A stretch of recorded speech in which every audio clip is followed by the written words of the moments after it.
My name's Brendan McMenamin.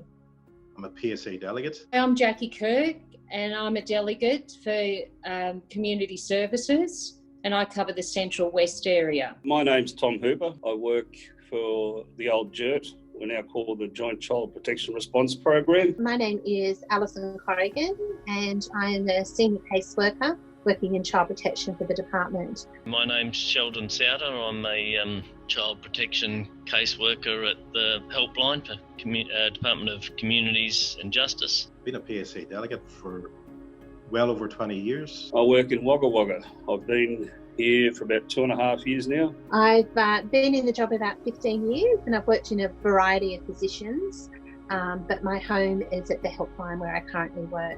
I'm very passionate about my job. Yeah.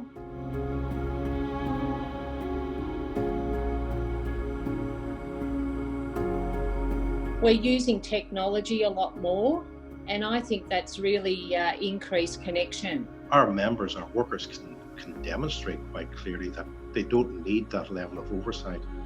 They're able to do this work competently and effectively. Management's been pretty supportive and active in making sure that we're all looking after ourselves and taking the precautions.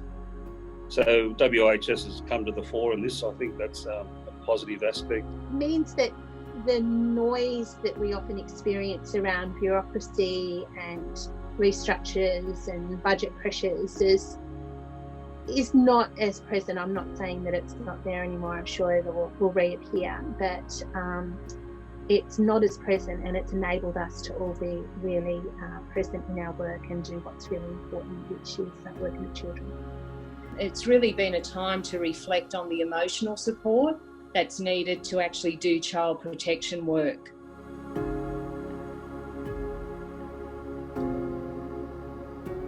Just not the lack of visibility, not knowing who's on, who's available, where to talk to about different issues.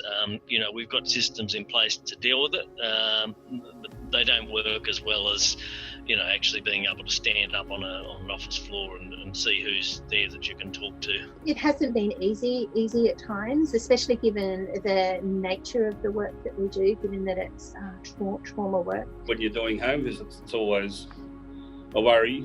You've always got those worries about what you're going to find.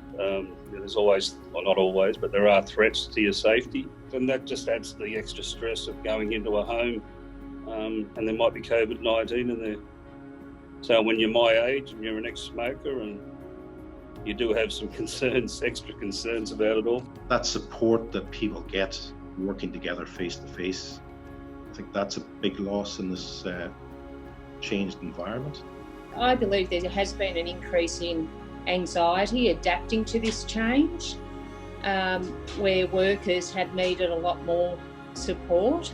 I'm really missing my colleagues and I'm really missing the workplace.